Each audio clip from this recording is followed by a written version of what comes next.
Hi everyone, I'm a Fenix P2 fan, and I'm making a Fenix P2 explainer video. So my masteries are going to be Phoenix Energy Regen at Champion Attack Speed and Extra Supply. And my strategy here is to always be slowly teching to the next champion, stacking the Zealots to boost Kadalis, and then working on stacking the other champs. So let's get going. Alright, so the first thing that we're going to do is we're going to make 2 probes and then make sure our probe is in a position to immediately place that pylon. And then we'll make sure our probe is immediately available to place the gateway as soon as the pylon is done. So as you can see, after the way I have my mastery set, I'm able to make 2 probes and then the pylon, and then immediately start that 3rd probe. Then as soon as this pylon's done, putting down that gateway. Now my build order might be a little bit funny here, so I'm going to be making an assimilator, and then the Templar Archives, and then another assimilator. And the Templar Archives here is going to be done soon, and it's going to be fallow, but the reason why I'm making the Templar Archives instead of the assimilator first is because I want to make sure that I have a lot of probes on the mineral line as opposed to the assimilators. And once those assimilators are going to be done, I'm going to be immediately putting 2 probes on them.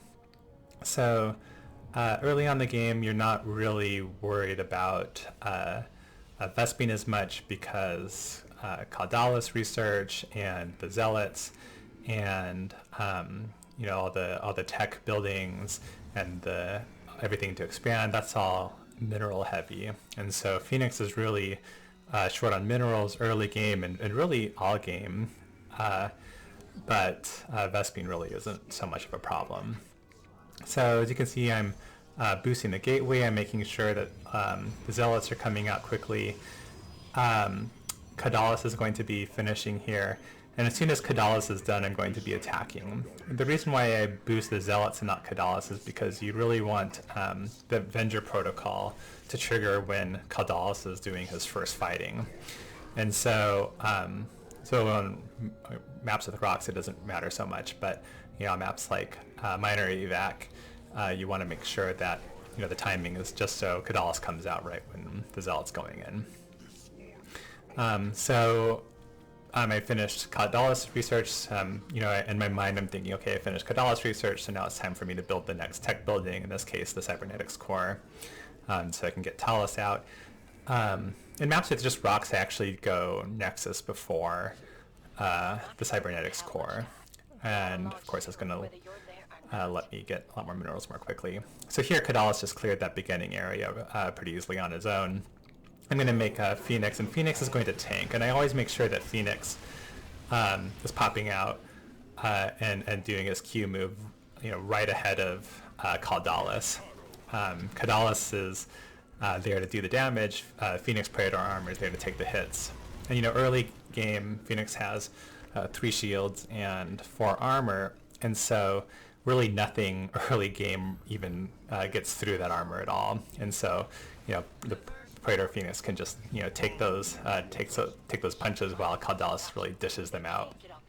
And that's the idea, because early on, Caldalis is cheap to replace, but Caldalis is still getting more and more suits. So you can see he has 3 now. I'm going to be trying to work my way up to 7. So I'm now putting down my expansion. So you can see that this is actually an air comp, which is kind of the worst case scenario for Fenix P2. Normally during a game I'd probably go Stargates ahead of Robo, but I'm trying to keep the build order as normal as possible for this kind of explainer video.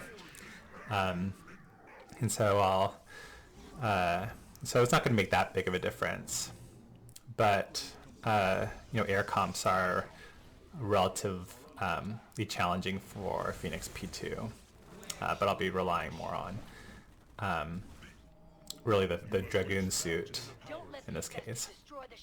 My people's lives are at stake. The enemy approaches.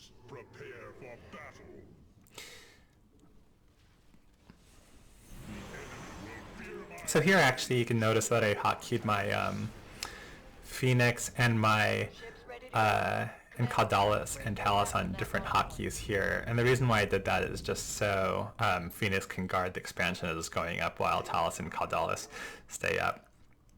And here I just, yeah, I guess I could have brought everyone else to wave clear, but just let Phoenix handle this one on its own.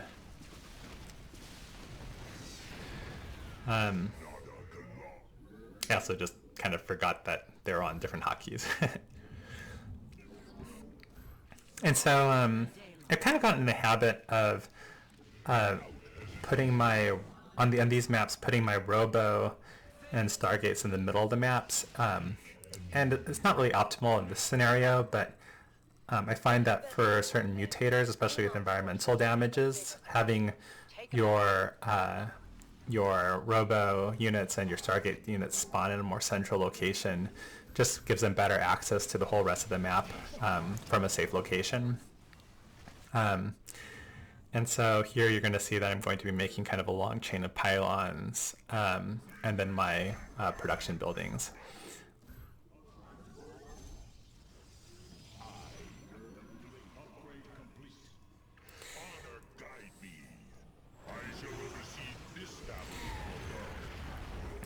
Of course, like, you know, the most important thing that you'd notice is that, you know, I'm keeping my shells out of the fights. The shells are half damage and also half health at half cost. And so, you know, you might think, oh, that's like half, you know, they're half as powerful as normal, but they're actually a quarter the powerful as normal because they're doing half the damage for half the time. So they really should not be fighting. It's actually a little bit worse than that, given that they just have trouble getting through the armor of other units. But the upside of Fenix P2 is that, of course, you know, you're getting the triple boost from Tactical Data Web, and that's going to turn your champions into real beasts. In fact, we can. I'm going to be looking up here to see how they're doing. You know, Blightbringer hasn't even burrowed yet, but Caudalis is basically just going to kill him before he has a chance to do anything. Caudalis, when he's fully boosted, as he might be now, does 90 bonus damage with each of his 2 strikes, so 180 damage about every 2/3 of a second. That comes up to about 300 AoE DPS, and this is really the power of Caudalis and Fenix P2. Talus also, once you have 10 Adept Shells, Talus is also very powerful in her own right. I think it's her. She does gets 144 bonus damage from 8 of her glaive attacks every 5 seconds, and that against light targets, and so that translates into about 200 DPS. That also reduces armor. So really, you know, if you think about, like, you know, again, Tactical Data Web, Fenix P2, that's where the big bonuses come from. And so you should think, like, well, which of the champions have, like, the best bonuses or get the most powerful from Tactical Data Web? And that's going to be really Caudalis first. Talus is quite good. And then Warbringer is kind of situational. You know, Warbringer can do about 600 damage, bonus damage from that single target strike every 5 seconds, which is really good for big targets and really good for a lot of mutations, like Void Rifts or Propagators or Void Reanimators and things like that.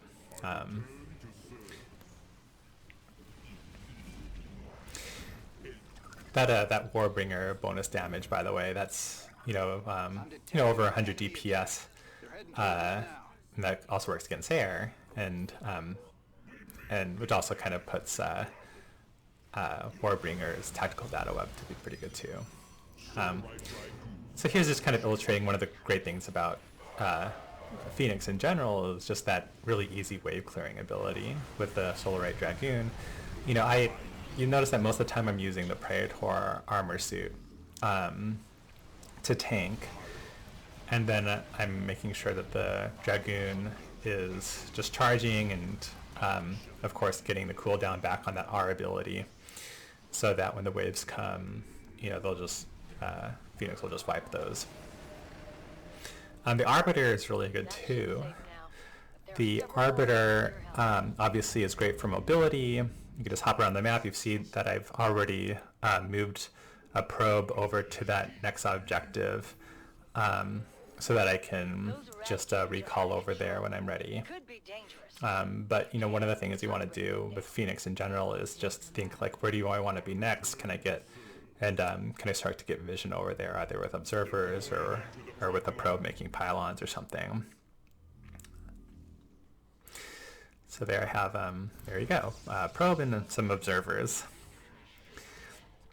And so my little trick here is, you know, I have plenty of time, so I'm just waiting for this other bonus objective guy to come to this noon position. And then once it's in the noon position, he's going to go down really fast. So there we go. Objective cleared. Eradicators are down. Thank you, commanders. Recall right over. Recalled my main army. I recalled my shells. Again, I'm really keeping those shells out of the fight. This isn't that easy of a map for Fenix P2 in that, you know, the shells don't really have anywhere to back up into. You know, a lot of the really big maps are really good for Fenix P2 because you have a chance to really smash waves and waves of those champions into the enemy while using, keeping your shells really safe. But here they're kind of always, you know, right in the neighborhood of danger. So another really great use of the Arbiter is, of course, Cloak, and also his Q ability is the stasis field, the stasis shell thing. I don't really use stasis that much, except it does have one very kind of a niche use, which is that against waves, you have your army. I like to cloak and then use that stasis ability on the detectors, especially for things like, you know, the really big hybrids that are also detectors, but also could be obviously like science vessels or whatever else. And you know, if you just narrowly stasis those detectors while keeping the rest of your army cloaked, then obviously it's really easy to use cloak to its full advantage. So here, of course, I could have just very easily cleared that wave with my main army, but just for illustration purposes, I suppose I just went in and made sure I let Phoenix do that job, take the glory. All right. So here you can see I've built pylons at the spawn points. I like to do that for vision. Of course, they also serve a purpose of, you know, I could like summon units there if necessary. I think the ability to summon units there, it's relatively less important for Fenix P2 just because those shell units are so useless. But you'll see that I'm always checking my Phoenix building to make sure that my shells, you know, have the right numbers. So that would be like 7 shells for Caldalis, 10 for Talus, 5 for Taldarin, and you can go 4 optimally for the Colossi for Warbringer, but 3 is pretty good. 3 gets you to 18 supply, and you know, it's kind of plenty to one-shot enemies, and then 7 scouts.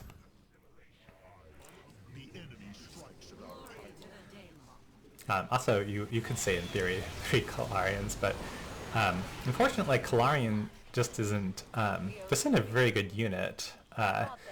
So Kalarian has obviously bombers, and the bombers are what benefit from tactical data web, but you know, it's just adding more AoE ground damage, and because there's kind of a delay on Kalarian's ground damage shots. Just in practice, it seems that Kalarian does almost no damage and gets very little value out of those. I suppose like the exception is that the interceptors do kind of run cover for things like observers, and they draw some fire. But I think that's kind of the main purpose of Kalarian. But I never make a point of stacking Kalarian. I take my time getting Kalarian, and when I do, I only get that one hero unit and not the others. Sometimes I'll have Kalarian do like mutation duty. Like I'll have Kalarian like kill like nukes for like missile command. Like Phoenix Dragoon's E ability and Kalarian are on nuke duty. Sometimes I'll just keep them with the shells just to guard the shells, so I'll have some unit that does some damage depending on the mutation.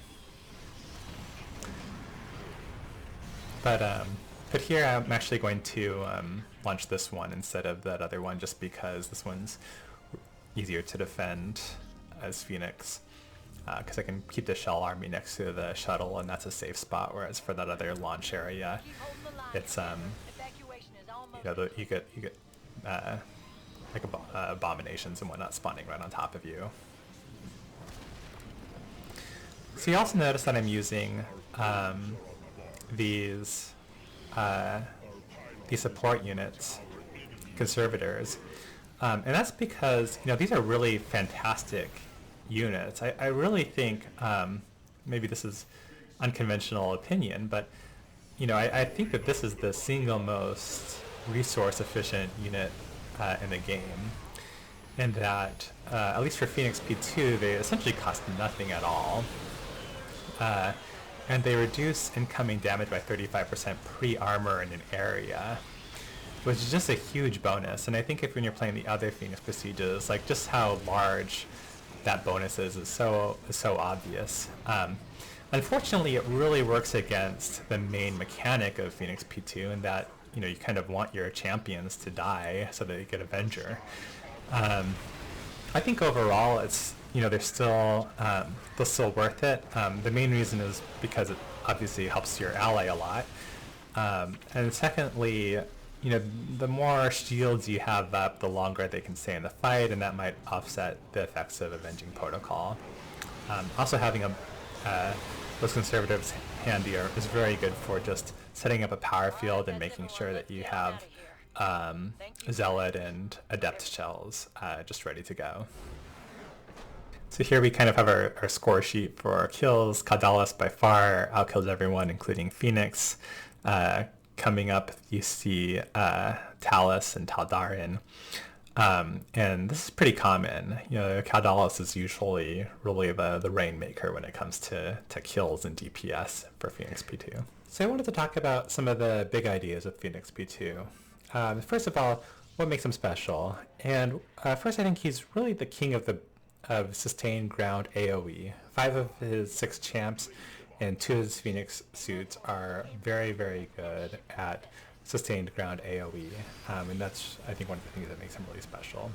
Second, he's really a brawler in that he can smash and smash again and again and again.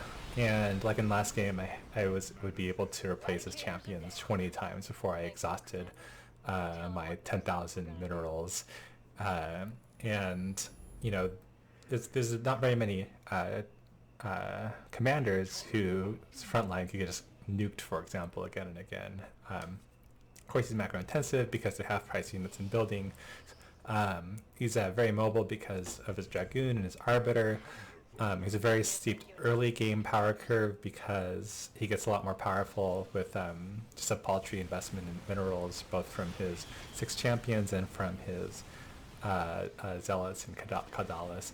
And also, you don't really see that very many people playing Fenix P2, and oftentimes he's relatively misunderstood. So in terms of the build, at the early game, the power really comes from Kadalis. And so here's my build order: 2 probes, Pylon Gateway Assimilator, Templar Archives Assimilator, Kadalis and Zealots expand, and then Cybernetics Core in the Gateway. And your power at the beginning of the game really comes from Kadalis. Then mid-game, your power really comes from having 6 cheap champions. You power up Caldalis, and then you'll have 5 more additional champions, and and uh, and that makes your mid game really powerful too. And then finally, at the end of the game, his DPS kind of levels off near the end, but at the same time, his power really comes from being able to replace his front line and again and again and again. So as long as your macro keeps up, as long as you don't lose your shell army, you'll be very powerful at the end of the game as well. In terms of the compositions, Fenix is amazing versus ground comps, which case you can do the standard build order that I just used. He's kind of shaky against light air comps, so I prioritize Talus then Mojo, and kind of the most important things for light air comps, like Vikings or Banshees or Mutalisks, is to line up great shots with your Dragoons, because those light air units tend to clump up, and the Dragoon is very good for that. The big problem is really heavy air comps like battle cruisers or carriers and the like, because Mojo's tactical data web just doesn't scale up very well, and the scouts themselves are also very, very weak, so you don't really have much of an option to directly counter those heavy air units. Also, they don't clump up for the Dragoon, and so that's not really a great option either. As far as mutations, I really don't think Fenix P2 is the best against any one mutation. Perhaps this is why Fenix P2 gets less attention than some of the other ones. He's not like Stukov P3, which is just a great counter against a lot of things, or Tychus P2. But that being said, Fenix P2 is actually relatively good against a lot of mutations, even if he's not the best at very many. He's one of the best against really spammy mutations like Alien Incubation, Just Die, or Walking Infested, where that sustained ground AoE works so well. And also very, very good against slugfest mutes like Avenger, Diffusion, Barrier, Heroes of the Storm, because again, this front line could just get nuked several times and it's still fine. Inspiration. Phoenix is also really great against retaliation mutes like Black Death, A Moment of Silence, Mutually Assured Destruction, Scorcher, Self-Destruction, because again, Phoenix can lose those front lines to those, and as long as you keep your shell army safe, you'll be fine. Phoenix is great against resource mutes because it just doesn't require very many resources in order to be very powerful. I'll oftentimes give my ally my 4th geyser, just because if they're a Nova or a Vorazin, because there's just no need for Phoenix to have those extra resources. Quite good against Don't Hit Me mutes, because again, you don't have very many champions and they're very, very high DPS.